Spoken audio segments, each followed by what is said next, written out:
Hello दोस्तों, स्वागत है आप सभी का फिर से एक बार। और ये है ASP.NET ट्यूटोरियल पार्ट 2। और इस वीडियो में आज हम जानने वाले हैं जो टॉपिक है, एक बार टॉपिक के बारे में डिस्कस कर लेते हैं। आज हम पढ़ने वाले हैं .NET हम क्यों यूज़ करें, राइट, इसके वर्जन के बारे में, .NET में क्या क्या प्रोग्रामिंग लैंग्वेजेस हैं उसके बारे में, क्या क्या टेक्नोलॉजी .NET के साथ आई हैं उसके बारे में, और विजुअल स्टूडियो के बारे में जानेंगे कि किस तरीके का ये IDE है। फिर जानेंगे C# प्रोग्रामिंग लैंग्वेज के फीचर्स के बारे में, और फिर उसके बाद हम समझेंगे कि सिमुला क्या है। ओके, फिर थोड़ा सा HTML के बारे में जानेंगे, समझेंगे वेब पेज, वेबसाइट और वेब सर्वर के कॉन्सेप्ट को। ओके, तो चलिए स्टार्ट करते हैं वीडियो। तो दोस्तों वीडियो को शुरुआत करते हैं और सबसे पहले जानते हैं हमें .NET क्यों यूज करना चाहिए। .NET is open source and available on GitHub for free to download and open to community contribution. तो आप इसको डाउनलोड कर सकते हैं, इसके सोर्स कोड को भी देख सकते हैं। ओके, डेवलप करता है क्रॉस प्लेटफॉर्म एप्लीकेशन। ठीक है, जब भी हम .NET पे एप्लीकेशन बनाएंगे तो वो हर तरह के प्लेटफॉर्म पे इजीली रन होगा। ठीक है, जो कि सपोर्ट करता है हर तरह के ऑपरेटिंग सिस्टम को। ये एक सबसे अच्छी बात है इसकी। और सेकंड पॉइंट जो है वो है कि .NET जो है भैया मॉडर्न सॉफ्टवेयर डेवलपमेंट प्लेटफॉर्म है। आजकल नए जमाने का नया सॉफ्टवेयर डेवलपमेंट प्लेटफॉर्म है। ठीक है, that support majority of modern software development needs, जिसमें शामिल होते हैं native, mobile, cloud, web and services जैसे एप्लीकेशन आप बना सकते हैं। Right, .NET support multiple language including C#, F#, visual basic, C++, visual C++। Okay, हर तरह के लैंग्वेज को सपोर्ट करता है। And .NET is a cloud native and allow developer to build cloud-based application, web-based application, services and APIs.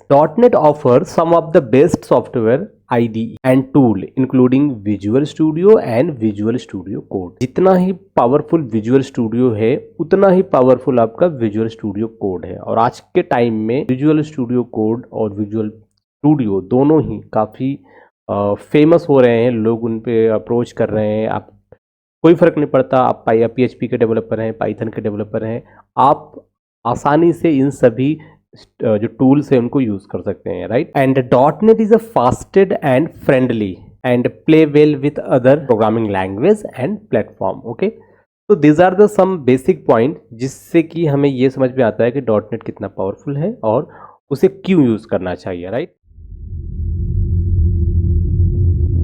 Next अब हम बात कर लेते हैं .NET के वर्जन के बारे में। तो गाइज .NET का जो फर्स्ट वर्जन था 14 फरवरी को 2002 में रिलीज हुआ था। The current version of .NET is 5.0, not a 5.0 because 5.0 तो पुराना हो गया। अब क्या चल रहा है, अभी जो लेटेस्ट आया हुआ है वो है .NET 6.0 जो कि करीब 8 मार्च, ठीक है, अभी इसी साल रिलीज हुआ है। और इवन कि आपको .NET 7 का प्रीव्यू भी देखने को मिल जाएगा बिकॉज कि अभी ऑफिशियली .NET 7 रिलीज नहीं हुआ है। बट हाँ, अगर आप उसको देखना चाहते हैं कि क्या क्या नए फीचर्स इंक्लूड होंगे .NET 7 में, तो वो भी अवेलेबल है माइक्रोसॉफ्ट की वेबसाइट पे, आप देख सकते हैं। राइट, तो इसका पहला वर्जन 14 फरवरी 2002 को आया था। ठीक है, और जिसके वो .NET 1.0 के नाम या 1.0 के नाम से जाना जाता है। ठीक है, और अभी जो करंटली में जो हाल ही में जो सबसे लेटेस्ट है वो है .NET 6.0 जो कि 8 मार्च को रिलीज हुआ है इसी साल। अब हम चलते हैं कि क्या क्या programming language which are design and developed by Microsoft.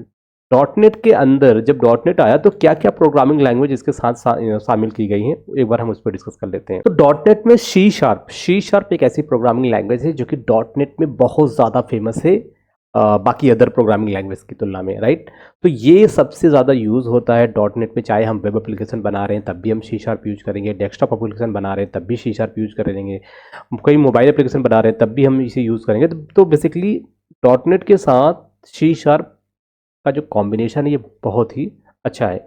Next आपको मिलता है विजुअल बेसिक। ठीक है, तो जब विजुअल बेसिक जब हम पहले यूज करते थे तब भी हम डेस्कटॉप एप्लीकेशन बनाते थे। राइट, पर जब .NET आ गया ना तो विजुअल बेसिक से हम डेस्कटॉप एप्लीकेशन भी बना सकते हैं, प्लस विजुअल बेसिक से ही हम वेबसाइट भी बना सकते हैं। राइट, पुराना विजुअल बेसिक चेंज होके विजुअल बेसिक .NET हो गया। राइट, फिर इसमें शामिल है C++.NET। सपोज अगर आप C++ के डेवलपर हो पर और आपको .NET की टेक्नोलॉजी को यूज़ करना है, आप चाह रहे हो कि मैं भी .NET में काम करूं, पर आपको प्रॉब्लम क्या है कि आपको C# नहीं आता, आपको आता है सिर्फ C++। तो कोई दिक्कत नहीं, .NET आपको एक प्लेटफॉर्म प्रोवाइड करा रहा है जिसका नाम क्या है C++.NET। आओ भाई, C plus plus programming language का यूज करके आप अपना मनचाहा एप्लीकेशन क्रिएट करो, कंसोल एप्लीकेशन क्रिएट करो, ठीक है। नेक्स्ट आपका आता है जे शार्प, ये बेसिकली जावा डेवलपर के लिए है। फिर आता है एफ शार्प, फिर उसके बाद यहाँ पे जावा स्क्रिप्ट जे स्क्रिप्ट डॉट नेट, फिर उसके बाद आ जाता है विंडो पावर सेल आ जाता है, फिर उसके बाद है आयरन रूबी, फिर उसके बाद है आयरन पाइथन। तो अगर आप पाइथन के डेवलपर हैं then you can use Iron Python in dot net, okay. फिर आपको मिल जाता है सी ओमेगा, ओके। और फिर आपको मिल जाता है finally abstract state machine learning, यानी कि एमआई का कॉन्सेप्ट या एआई का कॉन्सेप्ट आपको यहाँ पे देखने को मिल जाता है। आगे चलते हैं, अब हम बात करते हैं कि वो क्या क्या टेक्नोलॉजी है जो डॉट नेट फ्रेमवर्क को सपोर्ट करती हैं, ठीक है। जब डॉट नेट फ्रेमवर्क आया तो उसमें क्या क्या टेक्नोलॉजी इंक्लूड होके आया, तो पहला चीज़ इसमें शामिल हुआ ASP dot net. What is the ASP dot net? देखो ASP डॉट नेट का मतलब हो गया एक्टिव सर्वर पेजेस, और डॉट नेट का मतलब डॉट नेट। तो जो पुराना ASP था उस ASP को उन्होंने क्या किया, मॉडिफाई करके उसको डॉट नेट में ले आए। तो हमने क्या यहाँ पे हमें क्या मिला, हमें मिला ASP डॉट नेट। यानी कि पहले क्या था, पहले जो हम एप्लीकेशन डेवलप करते थे वो प्लेटफॉर्म डिपेंडेंट हो जाते थे, पर जब डॉट नेट आया तो वो ASP become ASP dot net, और अब हम जो बना रहे हैं एप्लीकेशन वो मोर पावरफुल, मोर डायनेमिक, और वो प्लेटफॉर्म इंडिपेंडेंट है, राइट। तो भैया यहाँ पर आप आसानी से वेब एप्लीकेशन क्रिएट कर सकते हैं फास्टर तरीके से ASP डॉट नेट की हेल्प से। जब भी देखो, जब भी ASP डॉट नेट का नाम है तो समझ जाना कि भाई वेबसाइट की बात होने वाली है,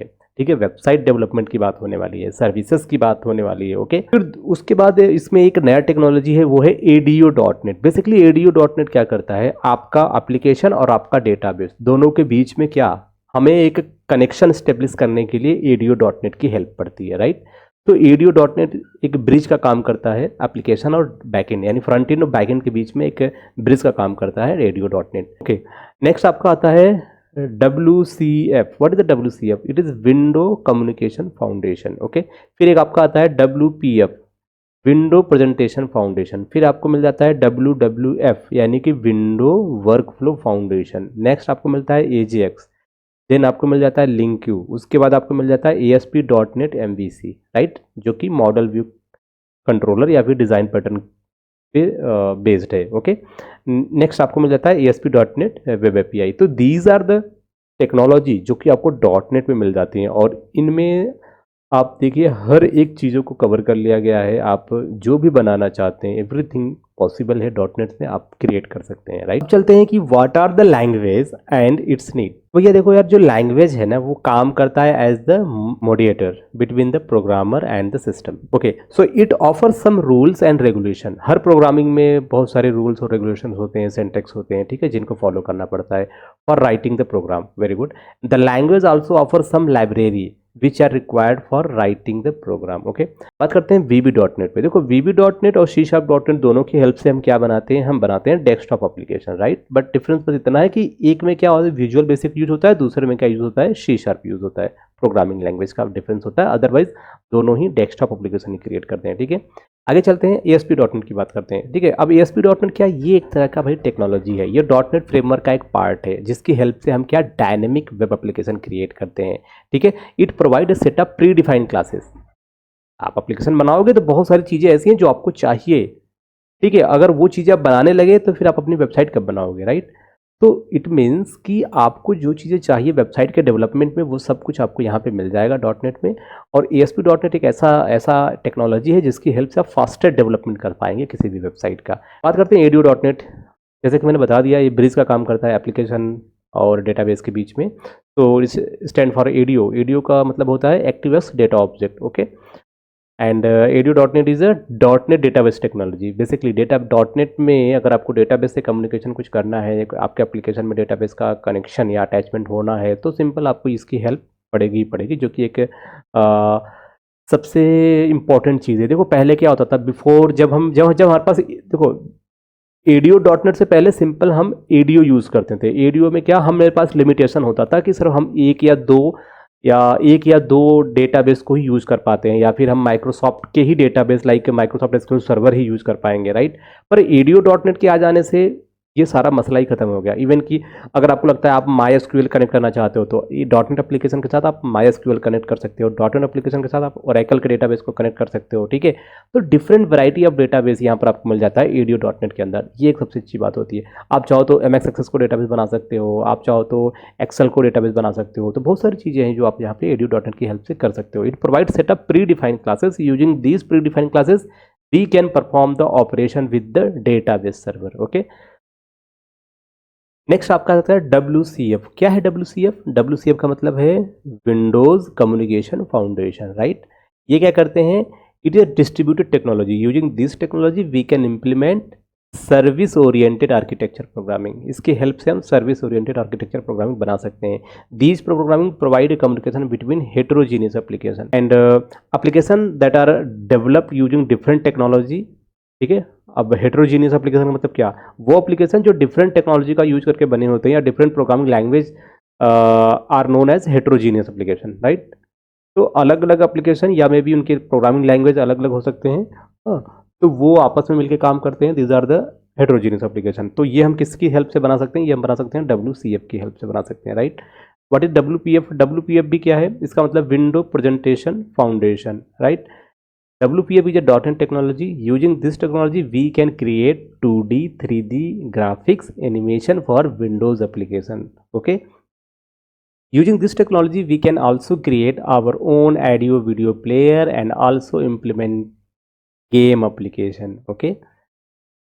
अब बात करते हैं LinkU की। LinkU का मतलब क्या है? Language integrated query. Okay, it is a query writing technology and LinkU offered to write query in the programming code itself. Concept is introduced in .NET Framework 3.5 में ये टेक्नोलॉजी सबसे पहले आया था।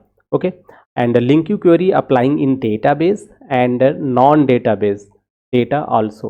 ओके, तो LinkU जो क्वेरी होती है वो ज़रूरी नहीं कि हम डेटाबेस से कुछ निकाल रहे हैं, कुछ फेच कर रहे हैं, इंसर्ट अपडेट कर रहे हैं तब भी हम यूज़ करें, ऐसा बिल्कुल नहीं है, ठीक है। आप इसे हर जगह यूज़ कर सकते हैं। आप प्रोग्रामिंग में सपोज हमारे पास हमने एरे यूज़ किया, ठीक है, हमने एरे ले लिया, कलेक्शन टाइप ऑफ जितने भी डेटा होते हैं ना कलेक्शन टाइप के, जैसे एरे हो गया आपके, लिस्ट हो गई, है ना। तो इन सब में क्या कलेक्शन ऑफ रिकॉर्ड होते हैं, तो इनसे भी अगर आपको रिकॉर्ड फेच करना है तो हम we can use LinkU। Then अब हम चलते हैं व्हाट इज़ विजुअल स्टूडियो। देखो सिंपल, अगर हमें .NET यूज़ करना है तो उसके लिए हमारे पास उसका सेटअप होना चाहिए। तो माइक्रोसॉफ्ट क्या प्रोवाइड कराता है? एक अपना IDE integrated development environment provide करता है, या हम कह सकते हैं एक अपना एडिटर देता है कि भैया आप विजुअल स्टूडियो इंस्टॉल कर लो, इसके साथ में ज़रूरत की सारी चीज़ें इंस्टॉल हो जाएंगी आपके सिस्टम पे, और वहाँ पे जाके आप अपने मनपसंद जो भी आप एप्लीकेशन क्रिएट करना चाहते हो वो आप बना सकते हो, राइट। तो आपको कुछ नहीं करना है, बस सिंपली आपको विजुअल स्टूडियो इंस्टॉल करना है, सारे इंस्ट्रक्शन को फॉलो करना है, फिर आपका सिस्टम जो है वो पूरी तरीके से .NET डेवलपमेंट के लिए तैयार हो जाएगा, ठीक है। अब ये जो है ये क्या है? ये एक IDE है। IDE मतलब इंटीग्रेटेड डेवलपमेंट इन्वायरमेंट, जहाँ पर आपको वेबसाइट डेवलपमेंट या डेस्कटॉप एप्लीकेशन या किसी भी तरह के एप्लीकेशन के डेवलपमेंट के लिए जो जो ज़रूरत की चीज़ें होंगी वो सब आपको एक जगह पे, एक प्लेस पे आसानी से मिल जाएंगी, ठीक है। IDE का मकसद क्या होता है? आप जो भी काम कर रहे हो उस काम में डेवलपर की हेल्प करना। अगर आप वेबसाइट बना रहे हो, कोई एप्लीकेशन बना रहे हो, तो आपको एक ऐसा इन्वायरमेंट मिल जाए जहाँ पे इजीली आपको कंट्रोल मिल जाए, ड्रैग एंड ड्रॉप कर लीजिए, ठीक है। आपको ग्राफिकल, देखो कोडिंग के थ्रू भी आप कर सकते हो, और आप चाहो तो GUI जो भी आइकॉन्स आपको दिख रहे हैं उसके थ्रू भी आप जाके ग्राफिकल आप अपने डेटाबेस के कनेक्शन को स्टेब्लिश कर सकते हो। पहला फीचर्स है कि भैया ये एक तरह ये एडिटर है, इसमें आप कोड लिख सकते हो, कोड एडिट कर सकते हो, जो भी चाहे फाइल और ऐड, डिलीट, रिमूव, ये सारी चीज़ें कर सकते हो। दूसरा क्या है? इसी में लिखना है आपको, जब आपने लिख लिया तब आप इसको कंपाइल कर लो, ठीक है। कंपाइल करके आप इसको रन करके आप चेक करो आउटपुट आ रहा है कि नहीं आ रहा, ठीक है। जब आप कंपाइल भी करोगे तो इसमें आप इंटरप्रीटर भी कर सकते हो, ठीक है, इंटरप्रीट भी कर सकते हो अपनी जो भी प्रोग्राम आपने लिखा है, ठीक है। तो ये इसके 3 सबसे इंपॉर्टेंट चीज़ें हैं, और साथ ही साथ हम इसमें डीबग भी कर सकते हैं, ठीक है। तो जब भी हम कंपाइल करेंगे तो डीबग और इंटरप्रीटर सब साथ में ही चलता है, स्टार्ट हो जाता है पैरेलली, ओके। नेक्स्ट आ जाता है हमारा C# 9.0। तो भैया अभी देखो C# तो शायद में भी C# 11 आ चुका है, बट यहाँ पे मोस्टली मैं जो भी कोड आपको यहाँ पे लिखूँगा जब भी हम प्रैक्टिकल करेंगे तो जो भी हम कोड यूज़ करेंगे सी शार्प के वो सी शार्प वर्जन 9 के होंगे। तो C sharp version 9 I think ये प्रीवियस ईयर में आया था और काफ़ी अच्छा है, काफ़ी पावरफुल, बहुत सारी नए कॉन्सेप्ट इसमें आ चुके हैं जो कि आपके काम को बहुत आसान बना देते हैं। ठीक है, C sharp is the one of the most popular programming language in the world and C sharp is a simple, clean and modern programming language. C Sharp is a safe, productive and fast programming language. Yes. And C Sharp is a open source. C Sharp is a language for all kind of software development. भैया कुछ भी बनाना हो C Sharp. Okay, कोई भी यहाँ पे validation नहीं है कि नहीं आपको सिर्फ विंडो बनाना है, एप्लीकेशन बनाना है, then you can use C Sharp. नहीं, कुछ भी बना सकते हो। इवन आजकल तो आपको पता हो यूनिटी क्या करता है, यूनिटी गेमिंग बनाता है, गेमिंग बनाता है, गेम के साथ वो C Sharp ही यूज़ करता है अक्सर, क्योंकि बिकॉज ना सी शार्प का क्या होता है कि ये हार्डवेयर के बहुत करीब है, फास्टेस्ट इसका रिस्पांस होता है ना, तो इस वजह से क्योंकि गेमिंग में हमें क्या चाहिए, हमें तुरंत रिस्पांस चाहिए, तो गेमिंग के लिए C sharp best. C sharp is a language for emerging technology. C sharp is a language of emerging technology. तो गाइज ये कुछ फीचर्स हैं सी शार्प के अभी के लिए मोस्टली, बिकॉज हम यहाँ पे सी शार्प नहीं पढ़ेंगे, हम पढ़ेंगे ASP.NET और ASP.NET में हमें वेबसाइट डेवलपमेंट, हमारा मेन मकसद है वेबसाइट डेवलपमेंट, और वेबसाइट डेवलपमेंट के लिए जो जो इंपॉर्टेंट चीज़ें होंगी मैं आपको यहाँ पे बताऊँगा, बट अभी ये सी शार्प का थोड़ा सा फीचर्स मैंने आपको यहाँ पे बता दिया है। नेक्स्ट टॉपिक पे चलते हैं। This is the what is C sharp 8 has the following new features. अब जो सी शार्प 8 है उसमें क्या क्या फॉलोइंग फीचर्स हैं जरा वो देख लेते हैं। तो भैया ये क्या है, डिफ़ॉल्ट इंटरफेस मेथड आपको मिल जाते हैं इसमें, नलेबल रेफरेंस टाइप यहाँ पर आपको मिल जाता है, फिर आपको पैटर्न मैचिंग इन्हेंसमेंट आपको मिल जाता है, सिंक्रोनियस स्ट्रीम या सिंक्रोनियस डिस्पोसिबल आपको यहाँ पे मिल जाता है, यूजिंग डिक्लेरेशन आपको देखने को मिल जाता है, enhancement of interpolated verbatim stream आपको मिल जाता है यहाँ पे। उसके बाद आपको मिल जाता है नल कोलिजन असेसमेंट आपको मिल जाता है, असाइनमेंट आपको मिल जाता है, फिर उसके बाद आपको स्टैटिक लोकल फंक्शन आपको मिल जाते हैं, फिर इसमें इंडिसेस एंड रेंज आपको मिल जाते हैं, फिर इसमें अनमैनेज कंस्ट्रक्टर टाइप मिल जाते हैं आपको, फिर आपको रीड ओनली मेंबर मिल जाते हैं, फिर इसमें आपको stack location in nested expression आपको ये देखने को मिल जाता है, फिर इसमें आपको डिस्पोजेबल रेफरेंस स्ट्रक्ट आपको देखने को मिल जाता है। तो दीज आर द फीचर्स जो कि आपको सी शार्प वर्जन 8 में आपको देखने को मिल जाएगा, राइट। अब हम बात कर लेते हैं सिमुला। सिमुला मीन्स सिमुलेशन। ये एक प्रोग्रामिंग लैंग्वेज है जो कि 60 के दशक में आया था, 1960 में आया था, क्रिस्टन ने इसे डेवलप किया था। तो ये एक लैंग्वेज है जिसे कि दुनिया का सबसे पहला ऐसा लैंग्वेज माना जाता है जो कि ऑब्जेक्ट ओरिएंटेड के कॉन्सेप्ट को यूज़ किया, मतलब कि यहाँ से सिमुलास में ऑब्जेक्ट ओरिएंटेड के कॉन्सेप्ट को कुछ यूज़ किया गया था, और उसी सिमुला से इंस्पायर होकर भैया जावा, पाइथन, C++ ये सारी लैंग्वेज जो है ना वहीं से आई हैं। इन सभी लैंग्वेज को वहीं से आइडिया मिला है कि भैया ऑब्जेक्ट ओरिएंटेशन हम कुछ बनाएं, क्या होता है, कैसे क्रिएट होता है, ये सारा जो आइडिया है वो वहाँ से आया है, ठीक है।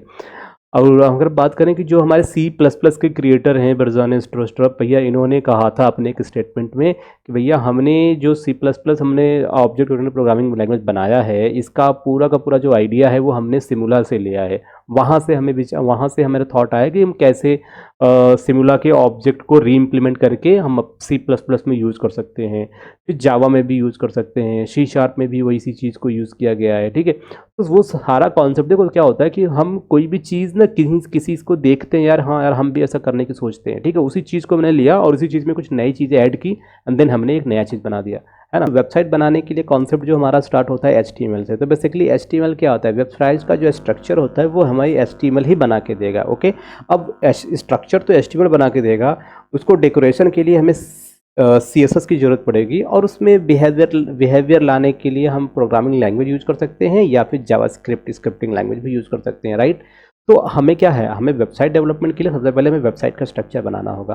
तो अब जो वेबसाइट का स्ट्रक्चर कैसे बनेगा, तो देखो यार, जब टीम बर्नर ली को बहुत सारा प्रॉब्लम होता था कि यार उनके जो भी उन्होंने अपनी रिसर्च लिखी ना उसको ढूंढने में बहुत प्रॉब्लम हो जाती थी। यार मेरा वो पेज कहाँ गया, फलाना रिसर्च मैंने लिखा था किधर चला गया। तो उन्होंने कहा यार कुछ ऐसा कुछ करें, हम ऐसा कुछ टेक्नोलॉजी बनाए जिसपे कि हम क्या कर सकें, अपने जो टॉपिक है ना, जैसे कि हम जब भी कोई पेज ओपन करते हैं तो उसमें पहले पेज पे हमें क्या मिलता है, कंटेंट मिलता है कि भैया पेज नंबर 5 पे ये वाला चैप्टर है, पेज नंबर 10 पे ये वाला चैप्टर है, पेज नंबर 12 पे ये वाला टॉपिक है ना। तो उसी तरीके से जो इंडेक्स बोलते हैं, कॉन्टेक्स्ट बोलते हैं, तो भैया इंडेक्स आपको मिल जाता है। तो उसमें क्या होता है कि आपको अगर किसी पर्टिकुलर चैप्टर पे जाना है, सीधा आपने इंडेक्स ओपन किया, आपने देख लिया फलाना टॉपिक इस चैप्टर इस पेज नंबर पे है, तो आप तुरंत डायरेक्टली उस पेज पे चले जाते हो, ठीक है। तो उन्होंने क्या किया कि यार हम ऐसा कुछ करें कि हम हाइपर लिंक कर दें ना, बस टेक्स्ट रहे, जैसे टेक्स्ट हो यहाँ पे लिखा हो, उस पर क्लिक करें, देन वो वाला पर्टिकुलर पेज जो है ओपन हो जाए। तो भैया टिम बर्नर्स-ली ने जब वर्ल्ड वाइड वेब की खोज की ना, उस दौरान उन्होंने दो चीज़ बनाया। पहला चीज़ उन्होंने बनाया कि HTML का वहाँ पे डेवलपमेंट किया, और दूसरा एक ब्राउज़र बनाया, क्योंकि HTML के कोड जो है वो किसी न किसी ब्राउज़र पे, किसी न किसी एप्लीकेशन पर रन करेंगे, वो था ब्राउज़र उनका। ओके, तो गाइस यहाँ पर जो HTML है, HTML का मतलब क्या, हाइपर टेक्स्ट मार्कअप लैंग्वेज। यह एक तरह का मार्कअप लैंग्वेज है जिसकी हेल्प से हम वेब पेज क्रिएट करते हैं, ठीक है। इसमें क्या होते हैं, कलेक्शन ऑफ टैग होते हैं, हर टैग का अपना एक काम होता है। फॉर एग्जांपल अगर आप ये इमेज देख रहे हो, तो यहाँ पर क्या एक होता है आपका लेस देन, ग्रेटर देन, ये दो सिंबल होते हैं, इनके बीच में आप क्या लिखते हो, HTML। फिर ये ओपनिंग टैग हो गया। फिर इसके लास्ट में आप देखो यहाँ पे लिखा है लेस देन, ग्रेटर देन, इसके बीच में एक स्लैश, और स्लैश के बाद आपने लिखा है HTML। तो this is the closing tag, ठीक है, ओपनिंग टैग, क्लोजिंग टैग। तो होता क्या है, HTML क्या है, कलेक्शन ऑफ प्रीडिफाइंड टैग, और हर टैग का एक मीनिंग होता है। जब आप एक फाइल बनाते हो, उसमें HTML के टैग लिखते हो, और उसके बाद जब आप उसको .html से सेव कर देते हो, तब जाके आपका बनता है एक HTML पेज या एक वेब पेज, तब जाके आपका क्रिएट होता है। और उस पेज में आपने क्या बनाया है, क्या डिज़ाइन किया है, वो देखने के लिए, उसका आउटपुट देखने के लिए आपको एक ब्राउज़र की हेल्प लगेगी। उस ब्राउज़र को आप अपने सिस्टम में इंस्टॉल कर लो, उस ब्राउज़र में आप वो पर्टिकुलर पेज ओपन करो जो आपने क्रिएट किया HTML की हेल्प से। जो भी आपने HTML में लिखा है वो सब कुछ ब्राउज़र पे आपको डिस्प्ले हो जाएगा, राइट। तो यहाँ पर क्या होता है कि HTML के लिखने के भी रूल्स होते हैं। जब आप HTML पढ़ेंगे तब आप जानेंगे। उसमें क्या होता है, HTML में बेसिकली दो सेक्शन होते हैं। पहला हो गया हेड सेक्शन, दूसरा हो गया आपका बॉडी सेक्शन, और आप एक और भी सेक्शन, फुटर सेक्शन भी इन्वॉल्व कर सकते हैं उसमें, ठीक है। बॉडी सेक्शन में जो भी हम लिखेंगे वो हमें ब्राउज़र पे डिस्प्ले होगा। ओके, तो आगे चलते हैं। HTML की हेल्प से हम क्या बनाते हैं, वेब पेज क्रिएट करते हैं। ओके, अब यहाँ पे देखो HTML को अगर हम तोड़ें तो इसको क्या बोलते हैं, हाइपर टेक्स्ट मार्कअप लैंग्वेज। तो हाइपर का मतलब क्या हो गया, रेफरेंस या लिंक। जैसे कि आपने क्या बताया कि एक एंकर टैग देखा, एंकर टैग HREF, जिसमें कि हम उसका माउस ले जाते हैं, उसके ऊपर कर्सर ले जाते हैं ना, तो उसको क्या होता है, उसका वहाँ पे हैंड सिंबल, उसका एरो बदल जाता है कि यहाँ पर आप क्लिक कर सकते हो। जैसे आप क्लिक कर सकते हो तो एक नया पेज या एक नया टैब कुछ भी ओपन होता है ना, तो उसे हाइपर लिंक बोलते हैं। कि यानी कि भैया एक टेक्स्ट होगा, उस टेक्स्ट के नीचे हमने कुछ URL पास किया होगा, और जब भी आप क्लिक करोगे तो वो URL या वो फाइल या वो इमेज डिस्प्ले हो जाएगा, सिंपल। तो उसे बोलते हैं रेफरेंस। आपने यहाँ पे दिया है कि इस पर क्लिक करोगे तो आप वहाँ चले जाओगे, that is the reference. Okay, text का मतलब क्या हो गया, डेटा या इन्फॉर्मेशन। मार्कअप का मतलब क्या होगा, प्री डिफाइन, मार्क्ड, वो पहले से डिफाइन है कि अगर हमने क्या पैराग्राफ टैग यूज़ किया तो वो क्या बनाएगा, पैराग्राफ बनाएगा। अगर हमने टेबल टैग यूज़ किया तो क्या बनाएगा, टेबल बनाएगा, राइट। तो उसी तरीके से ये प्री डिफाइन है। अब लैंग्वेज का मतलब कंप्यूटर समझ सकता है भैया हमने एक वेब पेज डिज़ाइन किया है ना, कम्युनिकेशंस। ओके, आगे चलते हैं। यहाँ पे देखो ये आपको दिख जाएगा एक पेज, एक सिंपल HTML पेज का स्ट्रक्चर दिख जाएगा। तो आपको ये जो पूरा कोड दिख रहा है, इस कोड को इसको टाइप कर देना है, .html एक्सटेंशन इसे सेव कर देना है। फिर ब्राउज़र पे आप रन करोगे, आप देख पाओगे कि आपके सामने एक वेब पेज बन के तैयार हो जाएगा। नेक्स्ट अब बात करते हैं वेब पेज की। देखो HTML से जो हम बनाते हैं वो क्या बनता है, हमारा वेब पेज बनता है, ठीक है। तो वेब पेज के अंदर क्या होता है, वेब पेज के अंदर मेनली टेक्स्ट होता है, लिंक होते हैं, ग्राफिक्स होता है, image, audio, video, symbol, digit, कुछ भी हो सकता है ना। तो these are the collections of following things, जिनसे हमारा क्या बनता है, वेब पेज बन के तैयार होता है। और वेब पेज में बेसिकली क्या होते हैं, हमारे HTML होते हैं, HTML के टैग होते हैं। और HTML टैग में क्या क्या होता है, उसमें भी तो यही सारी चीज़ें होती हैं, सिंबल होता है, टेक्स्ट, इमेज भी लगा सकते हैं, इमेज टैग का यूज़ करके। तो दीज आर द थिंग्स जो जिनकी हेल्प से हम वेब पेज तैयार करते हैं। अब जो ये जो वेब पेज होते हैं ना, अब वेब पेज क्या होते हैं, इनको रन करने के लिए हमें एक ब्राउज़र की ज़रूरत पड़ेगी, ठीक है। और अगर हमने इस वेब पेज को अगर कहीं होस्ट किया तो सर्वर की भी ज़रूरत पड़ेगी, ठीक है।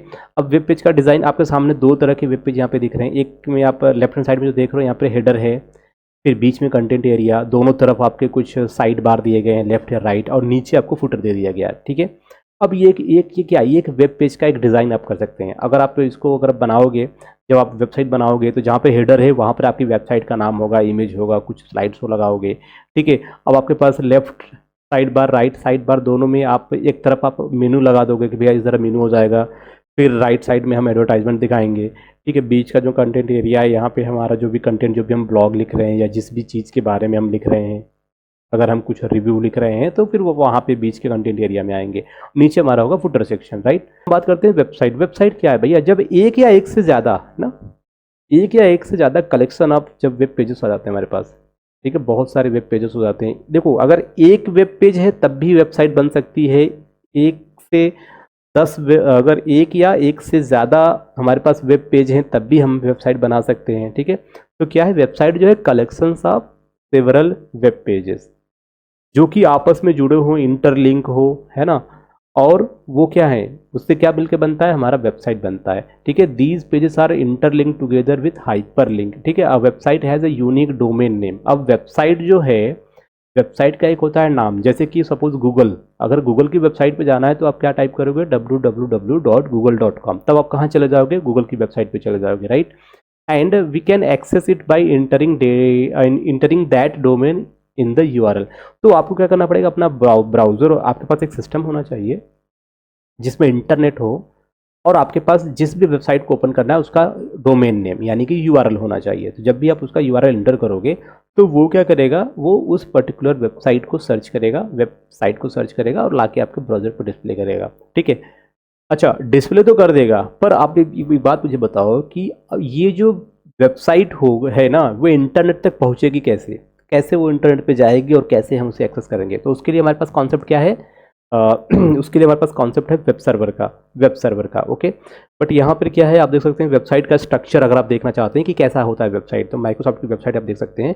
तो यहाँ पर लेफ्ट टॉप पे आपको वेबसाइट का नाम और लोगो मिल जाएगा, उसके बगल में आपको मेनू मिल जाएंगे, फिर बीच का कंटेंट एरिया आपको देखने को मिल जाएगा। तो ऐसा कुछ लुक होता है आपकी वेबसाइट का, ओके।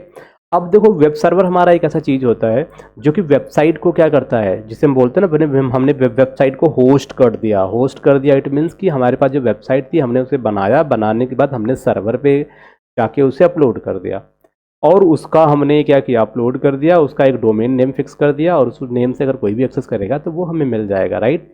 तो सर्वर क्या है, एक तरह का मशीन है दैट प्रोवाइड सर्विसेज, ठीक है, लाइक ए वेब सर्वर या file FTP server, okay, to other machine are called a server, ठीक है। Machine that are use to connect to those services are known as client, ठीक है। देखो यार, simple, जो रिक्वेस्ट भेजता है किसी पर्टिकुलर वेबसाइट के लिए या पेज के लिए ना, वो क्या है, क्लाइंट मशीन है। और जो उस रिक्वेस्ट को एक्सेप्ट करता है और एक्सेप्ट करने के बाद उस रिक्वेस्ट के हिसाब से रिस्पॉन्स को सेंड करता है, वो है सर्वर, ओके। सर्वर तो जनरली हम अगर हम लैपटॉप यूज़ कर रहे हैं, हमने गूगल ओपन किया, हमने क्रोम ओपन किया, वहाँ पे हमने कोई भी वेबसाइट facebook.com इंटर किया, तो हम क्या है, हम हैं यूज़र, और हमारे पास जो सिस्टम है क्लाइंट मशीन है वो, है ना। हम रिक्वेस्ट भेज रहे हैं, भैया गूगल वाला या फेसबुक वाला पेज ओपन करो, तो वो गया सर्वर पे जाने के बाद वहाँ से रिस्पॉन्स आ रहा है, ठीक है, हम तुम्हें फेसबुक या गूगल का पेज भेज रहे हैं, और फिर थोड़ी देर में वो हमारे ब्राउज़र पे दिख जाता है, ओके। तो the term server can be used for any of the following, like computer on a network that send file to या run application for other computers on the network is called server.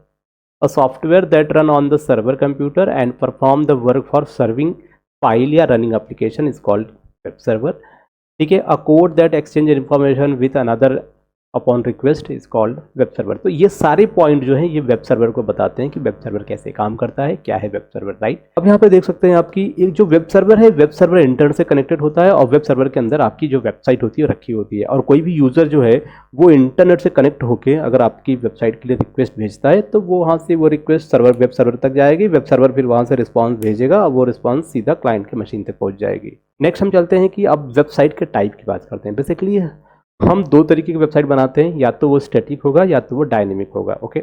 Static का मतलब क्या है कि जब हम website का development कर रहे थे उस टाइम पे हमने जो चीज़ें फिक्स कर दी वो कभी भी बदलने वाली नहीं है, that is the static website. देखो, अगर कोई कहता है what is static web page ना, तो ऐसा पेज ना जिसके कंटेंट कभी बदले ना, आप उसे आज आपने क्रिएट किया, आज जो उसमें चीज़ें हैं वो आप एक हफ्ते बाद, एक महीने बाद, एक साल बाद आप उसे फिर से ओपन करोगे तो वही चीज़ें आपको दिखेंगी, उसमें कुछ भी बदलाव नहीं होगा, राइट। तो वो क्या है, स्टैटिक वेब पेज। और स्टैटिक वेब पेज के कलेक्शन से क्या बनता है, स्टैटिक वेबसाइट बनती है, राइट। उसी तरीके से डायनेमिक वेबसाइट की बात करें, अब डायनेमिक वेबसाइट में क्या आता है, इसमें कुछ बिहेवियर आ जाता है ना, इसमें क्या आ जाता है, बिहेवियर आ जाता है। तो डायनेमिक वेबसाइट कौन है, ऐसी वेबसाइट जिसमें कुछ बिहेवियर आ जाए। जैसे कि सपोज करते हैं कि जब कभी भी हाई स्कूल या इंटर के जो भी बोर्ड हैं उनके जब रिजल्ट आते हैं ना, तो हम लोग क्या, हमारे साइबर कैफे होते थे, वहाँ चले जाते थे हम लोग। साइबर कैफे पे जाते थे तो भाई साहब रिजल्ट आया देख लो, तो कहते ठीक है। तो वो एक वेबसाइट ओपन करते थे, एक वेबसाइट ओपन किया, वहाँ पर एक टेक्स्ट बॉक्स होता था। तो वो हमसे क्या पूछते थे, रोल नंबर पूछते थे। तो वहाँ पर हमने रोल नंबर बताया, तो उसी टेक्स्ट बॉक्स में उन्होंने रोल नंबर लिखा, बगल में सर्च वाला ऑप्शन है उस पर क्लिक किया और सामने हमारे क्या आ गया, रिजल्ट आ गया। स्टूडेंट का नाम, रोल नंबर, कौन कौन सा सब्जेक्ट है, कितने कितने मार्क्स मिले हैं, पास है या फेल, सारी डिटेल आ गई। ओके, अब उसके बाद अब एक दूसरे बंदे ने भी कहा भैया हमारा भी चेक कर लीजिए, और फिर से उसी टेक्स्ट बॉक्स में जहां पर अभी उसने मेरा रोल नंबर एंटर किया था, वहीं पर उन्होंने मेरे फ्रेंड का रोल नंबर एंटर किया। ठीक है, पेज वही है, यूआरएल वही है, टेक्स्ट बॉक्स वही है, बस इस बार चेंज क्या हुआ है, जो डेटा हमने डाला है, जो रोल नंबर हमने एंटर किया है, इस बार वो डिफरेंट रोल नंबर है। तो जैसे हमने रोल नंबर एंटर किया, सर्च पे क्लिक किया, तो इस बार क्या हुआ, फिर से हमें एक पेज ओपन होके आया, सेम पेज। बस इस पेज में इस बार गया है, स्टूडेंट नेम चेंज है, स्टूडेंट का रोल नंबर चेंज है, कुछ बेसिक डिटेल चेंज है। यहाँ पे सब्जेक्ट तो ठीक है क्योंकि दोनों एक ही क्लास में है, तो सब्जेक्ट सेम है, बट मार्क्स जो हैं वो डिफरेंट हैं। उसको ज़्यादा मिले हैं, मुझे कम मिले हैं, मुझे ज़्यादा मिले हैं, किसी में उसको कम मिले हैं। ठीक है, तो ये सिनेरियो है। तो क्या है, ये है एक डायनेमिक वेबसाइट। ओके, सपोज करो एक और एग्जांपल लेते हैं। मान लो एक वेबसाइट मैंने बनाया, स्टैटिक वेबसाइट, HTML का कोड लिखा, पैराग्राफ में मैंने आज का डेट दे दिया। ठीक है, मैंने कहा भैया आज है, मान लो सपोज कर लो कि आज है 10 जनवरी 2022। ठीक है, उसमें एक डेट फिक्स कर दिया। अब उसको मैं एक साल के बाद जब भी मैं उस पेज को ओपन करूंगा, जिसमें मैंने पैराग्राफ में ऐसा लिख दिया है कि आज की डेट है 10 जनवरी 2022, तो एक साल के बाद भी वो वही डेट दिखाएगा, 10 जनवरी, है ना, 2022। बट सपोज करो अगर मैं किसी प्रोग्रामिंग लैंग्वेज की हेल्प से या फिर अपनी वेबसाइट में डेटाबेस अटैच कर दूं, सारा रिकॉर्ड डेटाबेस से आए। ठीक है, अगर मैं कुछ ऐसा यूज़ कर रहा हूं जिसकी हेल्प से मैं अपने पेज के, वेब पेज के कंटेंट को चेंज कर सकूं ऑटोमेटिकली, तो वो क्या है, वो है डायनेमिक। सपोज करो मैंने एक कोड लिखा, एक लेबल लिया, लेबल में मैंने मेंशन कर दिया डेट टाइम डॉट नाउ। ठीक है, लेबल में मैंने क्या मेंशन किया कि भैया label 1 is equal to date time dot now. अब डेट टाइम डॉट नाउ क्या करता है, पूरा का पूरा आपके सिस्टम से जो करंट डेट होगा वो निकालेगा, वो निकाल के लेबल में जाके फिक्स कर देगा। अब इसमें अच्छी बात क्या है कि अगर आप अभी देखोगे, सपोज आज देखा, तो वो क्या करता है, आपको डेट बता रहा है, भैया आज की तारीख है 10 10 जनवरी, 10 फरवरी, जो भी है, आज की डेट है 10 जनवरी। ठीक है, अब उसको मैं 2 दिन के बाद ओपन करूंगा, तो 2 दिन के बाद जो डेट होगा मेरे सिस्टम में, वो ऑटोमेटिकली सिस्टम से वो डेट उठाएगा। फिर जब भी आप ओपन करोगे तो कहेगा आज का डेट क्या है, 12 फरवरी। ठीक है, अब अगर आप एक साल के बाद फिर से उसी पेज को ओपन करोगे, तो उस टाइम पे जब आप ओपन करोगे एक साल के बाद, उस टाइम पे कौन सा डेट होगा, है ना, क्या समय होगा, कौन सा ईयर होगा, वो सब कुछ आपको देगा। तो क्या मतलब, हमारा वेब पेज वही है और हमने कुछ भी मॉडिफिकेशन नहीं किया। और जब भी हम उसे यूज़ कर रहे हैं, एक दिन, एक हफ्ते, एक महीने के बाद, हर टाइम पे हमें वो डिफरेंट डेट शो कर रहा है, राइट। यानी कि वो डायनेमिक है, उसमें कुछ समझ है। ठीक है, अगर यही स्टैटिक होता, स्टैटिक में क्या, मैंने आज का डेट मैंने मेंशन कर दिया 10 जनवरी, 2 दिन के बाद अब हो गया 12 जनवरी, पर वो मुझे स्टैटिक वेब पेज क्या दिखा रहा है, 10 जनवरी। तो मुझे क्या करना पड़ेगा, स्टैटिक वेब पेज में क्या होता है, बार बार आपको वो पेज का सोर्स कोड ओपन करना होगा, वहाँ पे जाके मैनुअली आपको फिट करना होगा। भैया आज सुबह हो गई, 7 बज गए, चलो अच्छा इसका डेट चेंज कर देते हैं, फिर से वेबसाइट ओपन किया, वहाँ पे डेट चेंज किया आपने उसका। ठीक है, पर डायनेमिक के केस में ऐसा नहीं होता, वो ऑटोमेटिकली सिस्टम से उठाएगा। तो ये एक एग्जाम्पल था स्टैटिक और डायनेमिक का। ठीक है, स्टैटिक वेबसाइट, ऐसी वेबसाइट जिनके कंटेंट और लेआउट क्या होते हैं, फिक्स होते हैं, वो चेंज नहीं होते, वो क्या है, आपके स्टैटिक हैं।